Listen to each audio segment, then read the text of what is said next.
Tarun has been spending a lot of his time, and this is one of the major topics of conversations that he and I have been having for quite a while now, which we believe this is quietly or not so quietly, depending on what news sources you read, is reshaping the overarching world of e-commerce, definitely, and more than likely commerce as a whole. And that is when an AI system decides which products to recommend, what actually makes it pick yours. Something changed between 2024 and 2025 holiday seasons that most folks, most brands out there are still catching up to.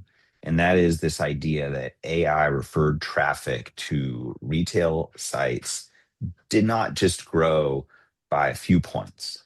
It grew by nearly 700% year over year. And that traffic is converting better than traditional referrals, not worse. So this isn't like a novel change or anything like that. It's truly a high intent change. The, a human shopper lands on a PDP, a product page, and they browse. They're, they'll look through the specs. If something is missing, they'll forgive it. They'll infer from a photo. They'll trust their gut. A language model does none of that. It extracts structured facts, right? But to a LLM, an unsupported superlative is just noise. Or worse, it's actually a risk flag. But take that same claim and attach some structure to it. What is the study, the certifier, the source? And now it becomes a recommendable fact. That's the shift, turning marketing statements into sourced, machine parsable facts.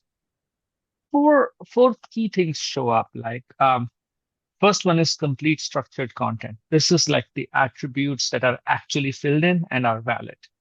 Rich media, images with real metadata behind them, not just a pretty picture, because that metadata needs to be machine readable. Pixels alone aren't. Ratings and reviews, because third-party validation is what the model trusts more than your own copy. And trusted product data, provenance, so that the model knows the facts come from somewhere accountable.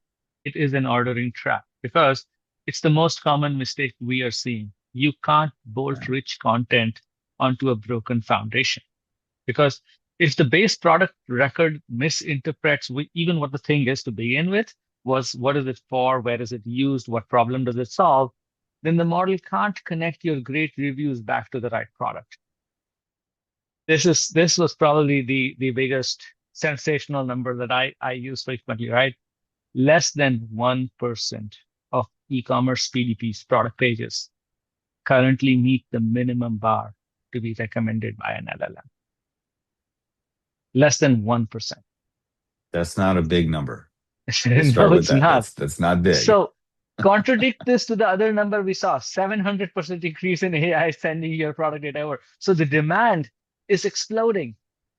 And the supply of information is with less than 1% of product detail pages. What we have to figure out is how can we first measure what we have? And that's across 5 different things, right? How complete is your foundational attributes? How deep are your category specific attributes? How readable is your copy to a machine? Are your claims sourced, and is your data fresh? If you look at all 5 of these, that rolls up into a score band. So we are seeing more and more that the highest return move is getting from discoverable to agent ready. From the model seeing you but picking someone else to the model confidently choosing you. That jump is mostly deepening your category attributes and sourcing your claims. So those are the 2 areas where you do the most amount of work.